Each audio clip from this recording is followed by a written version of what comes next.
चलिए दोस्तों, जानते हैं आज की देश और दुनिया की सिलेक्टेड काम की और महत्वपूर्ण 50 बड़ी खबरों को सिर्फ 10 मिनट में। और अभी तक आपने इस चैनल को सब्सक्राइब नहीं किया है तो सब्सक्राइब कर दें।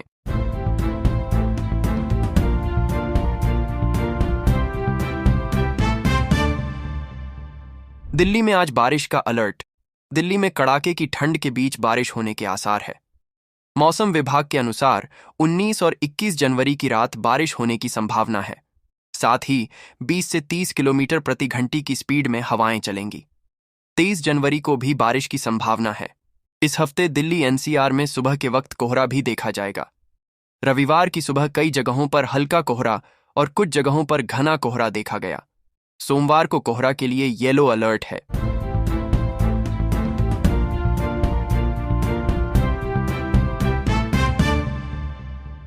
पटना आ रही ट्रेन को बम से उड़ाने की धमकी। नई दिल्ली से पटना आ रही तेजस राजधानी एक्सप्रेस को बम से उड़ाने की धमकी बाद हड़कंप मच गया। बम की धमकी मिलने के बाद ट्रेन को एहतियातन पंडित दीनदयाल उपाध्याय स्टेशन पर रोका गया। बम की सूचना मिलते ही रेलवे और सुरक्षा एजेंसियां अलर्ट हो गईं और ट्रेन को कोचों को खंगाला गया। हालांकि ट्रेन से कोई संदिग्ध वस्तु बरामद नहीं हुई। अधिकारियों ने पुष्टि की कि बम की धमकी पूरी तरह झूठी थी।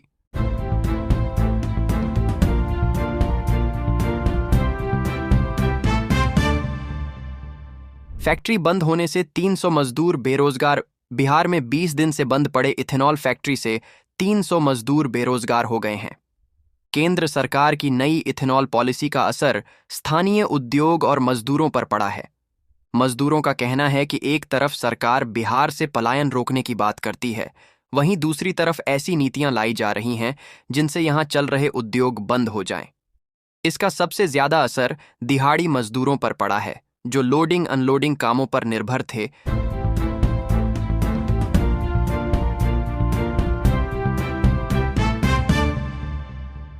उत्तर भारत में कोहरे का कहर। अगले हफ्ते भी पड़ेगी कड़ाके की ठंड।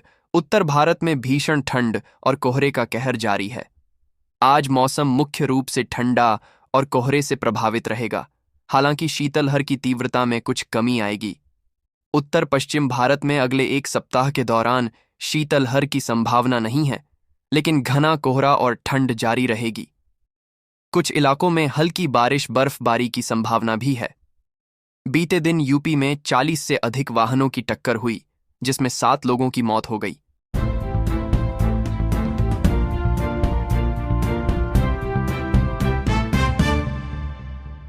राजधानी दिल्ली में बिगड़े हालात। दिल्ली में वायु प्रदूषण खतरनाक लेवल पर पहुंच गया है। ऐसे में ग्रैप 4 के प्रतिबंध लागू कर दिए गए हैं। आज कई इलाकों में एयर क्वालिटी इंडेक्स यानी AQI 400 के पार दर्ज किया गया है। आनंद विहार में AQI 499, मुंडका में 432, बवाना में 457, पंजाबी बाग में 486, पटपड़गंज में 468, रोहिणी में 480 और IGI इलाके में AQI 446 दर्ज किया गया है। ऐसे में सुबह के समय घरों से बाहर ना निकलें या फिर मास्क लगाकर बाहर जाएं।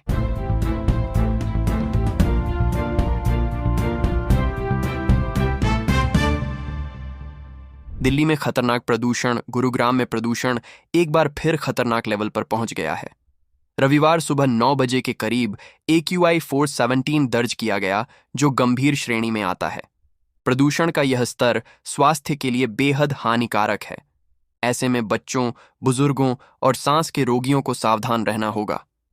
बता दें, शनिवार को ही commission for air quality management ने गुरुग्राम समेत पूरी दिल्ली NCR में ग्रेप 4 के नियम लागू कर दिए हैं।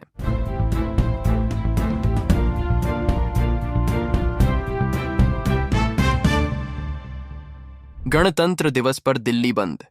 दिल्ली में गणतंत्र दिवस के जश्न की तैयारियां जोरों पर हैं। 26 जनवरी को स्कूल और कॉलेज बंद रहेंगे। सरकारी कार्यालय और विभाग भी बंद रहेंगे।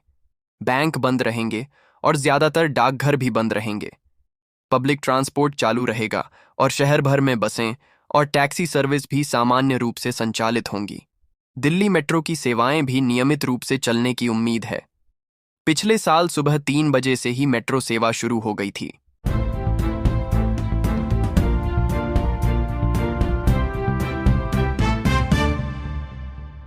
स्कूल में मिल रहा खराब खाना। हरदा जिले के एकलव्य आदर्श आवासीय विद्यालय में खराब खाना और अन्य सुविधाओं की कमी से नाराज स्टूडेंट्स ने स्कूल प्रशासन के खिलाफ मोर्चा खोल दिया है। शिकायत करने के लिए स्कूल के 300 छात्र दीवार फांदकर बाहर आ गए और सर्दी कोहरे बीच पैदल चलकर करीब 40 किमी दूर स्थित कलेक्टर ऑफिस जाने लगे। जानकारी होने पर कलेक्टर सिद्धार्थ जैन ने एनएच पर सोदलपुर के पास छात्रों की समस्याएं सुनकर समाधान का आश्वासन दिया।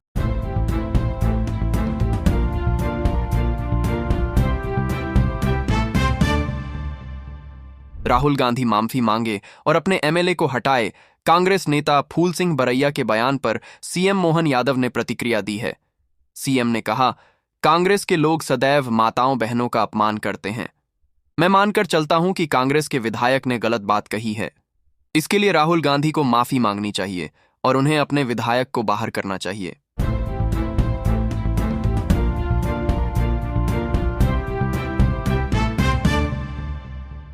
मोर्चा की सरकार को चेतावनी। भोपाल के भेल दशहरा मैदान में एससी, एसटी और ओबीसी मोर्चा के संयुक्त मोर्चा का महासम्मेलन हुआ। इस सम्मेलन में एमपी के अलग अलग हिस्से से आए लोग शामिल हुए। प्रदर्शन कर रहे लोगों ने ओबीसी वर्ग को जनसंख्या के अनुपात में आरक्षण देने, बैकलॉग पदों पर शीघ्र भर्ती, पदोन्नति में ओबीसी वर्ग को आरक्षण, ओपीएस बहाली सहित 20 मांगें रखीं। प्रदर्शनकारियों का कहना है कि उनकी मांगें पूरी नहीं की गईं तो बड़ा आंदोलन किया जाएगा।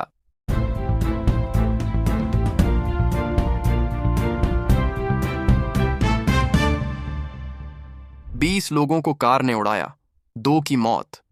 जबलपुर के बरेला इलाके में बड़ा सड़क हादसा हुआ है। यहां सड़क किनारे खाना खा रहे 20 मजदूरों को तेज रफ्तार कार ने रौंद दिया। इस हादसे में 2 लोगों की मौत हो गई है और 18 घायल हैं, जिनमें से 6 लोगों की हालत गंभीर है। पुलिस ने बताया कि घायलों का इलाज चल रहा है। सीसीटीवी फुटेज खंगाले जा रहे हैं। जल्द ही आरोपियों को गिरफ्तार किया जाएगा। हादसा उस समय हुआ जब मजदूर सड़क के किनारे बैठकर खाना खा रहे थे।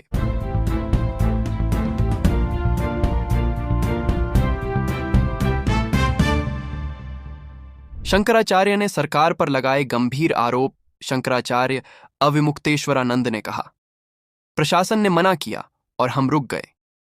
हम सहयोग को तैयार थे, लेकिन अधिकारी नहीं मान रहे हैं। मैंने वापस लौटने का निर्णय लिया तो देखा कि बड़े बड़े अधिकारी हमारे संतों को मार रहे हैं। पहले तो हम लौट रहे थे, लेकिन अब स्नान करेंगे। ये सरकार के इशारे पर हो रहा है। महाकुंभ भगदड़ के लिए मैंने उनको जिम्मेदार ठहराया था। अब वो बदला निकालने के लिए अधिकारियों से कह रहे होंगे।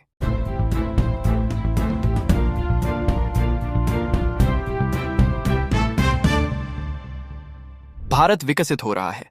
भाजपा नेता रेणु देवी ने महाराष्ट्र निकाय चुनाव के नतीजों पर प्रतिक्रिया दी है। उन्होंने कहा कि देश का विकास हो रहा है।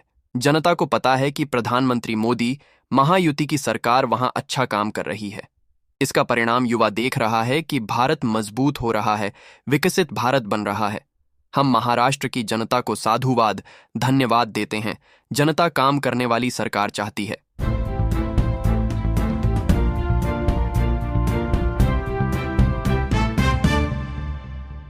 भाजपा लोगों की पहली पसंद, पीएम बोले।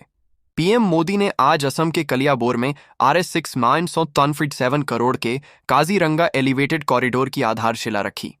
इसके बाद उन्होंने जनसभा को संबोधित करते हुए कहा कि बीजेपी देश के लोगों की पहली पसंद बन गई है। देश कांग्रेस को लगातार नकार रहा है। जनता को गुड गवर्नेंस चाहिए, उसे विकास चाहिए। जिस महाराष्ट्र में कांग्रेस कई साल तक सत्ता में रही, वहां से वो हार गई।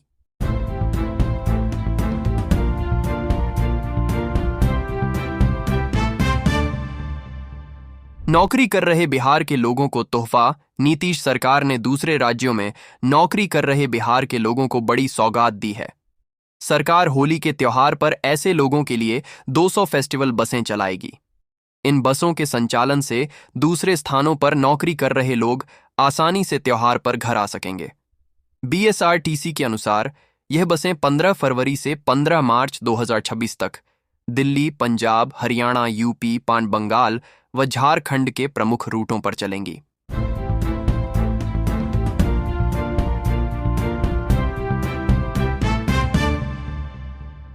सीएम नीतीश ने नेताओं को बनाया मंत्री।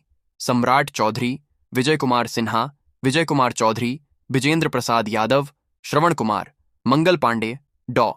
दिलीप कुमार जायसवाल, अशोक चौधरी, लेशी सिंह, मदन सहनी, रामकृपाल यादव, संतोष कुमार सुमन, सुनील कुमार, मोहम्मद जमा खान, संजय सिंह, अरुण शंकर प्रसाद, सुरेंद्र मेहता, नारायण प्रसाद, रमा निषाद, लखेंद्र कुमार रोशन, श्रेयसी सिंह, डॉ. प्रमोद कुमार, संजय कुमार सिंह और दीपक प्रकाश।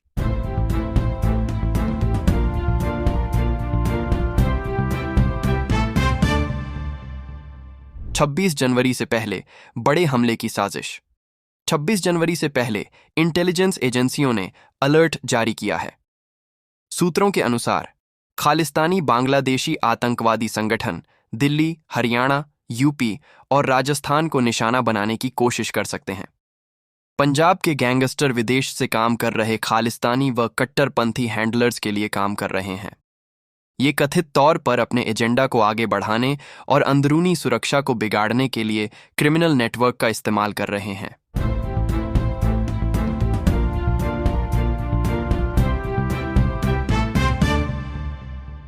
स्वतंत्र भारत में काशी को जो सम्मान मिलना चाहिए, काशी में प्रेस कॉन्फ्रेंस कर सीएम योगी ने कहा कि काशी अविनाशी है।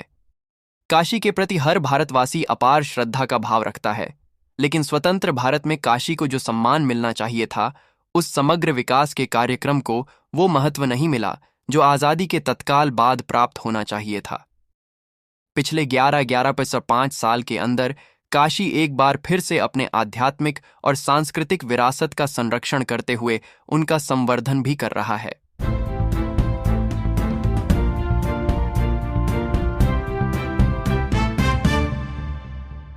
घुसपैठियों को वोटर बना रहे हो। पश्चिम बंगाल के मालदा में पीएम मोदी ने कहा कि बंगाल के सामने एक बड़ी चुनौती घुसपैठ की है। बंगाल के कई इलाकों में आबादी का संतुलन बिगड़ रहा है। टीएमसी घुसपैठियों को वोटर बना रही, गरीबों का हक छीना जा रहा है। भाजपा सरकार बनते ही घुसपैठियों पर एक्शन लिया जाएगा, पीएम ने कहा। यहां आयुष्मान योजना लागू नहीं होने दी गई है। ऐसी पत्थर दिल सरकार की बंगाल से विदाई जरूरी है।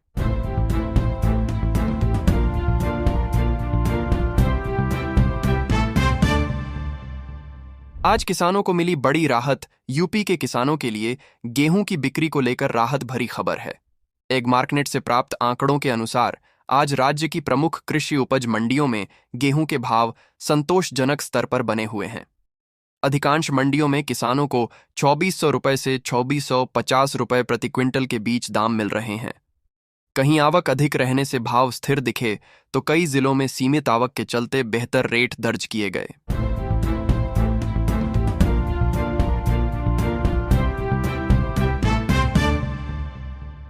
ग्राम पंचायतों को लेकर बड़ा कदम। यूपी को गरीबी मुक्त बनाने की दिशा में योगी सरकार जीरो पॉवर्टी अभियान चलाएगी।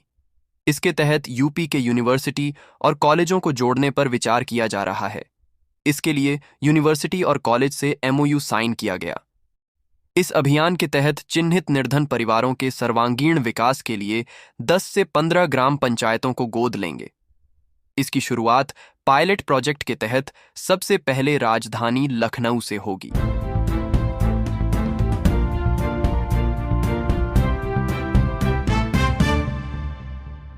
बीजेपी ने जितने मंदिर तोड़े हैं, सपा अध्यक्ष अखिलेश यादव ने काशी को लेकर बीजेपी पर निशाना साधा है। उन्होंने कहा कि बीजेपी को हेरिटेज और संरक्षण की समझ नहीं है। वह इतिहास मिटाने का काम कर रही है। मुनाफाखोरी के लिए पौराणिक मंदिर तोड़े जा रहे हैं। बीजेपी ने जितने मंदिर तोड़े हैं, उतने तो किसी राजा ने नहीं तोड़े। बीजेपी इतिहास मिटाकर अपना इतिहास बनाना चाहती है। उनके इस बयान से सियासी गलियारे में हलचल मची हुई है।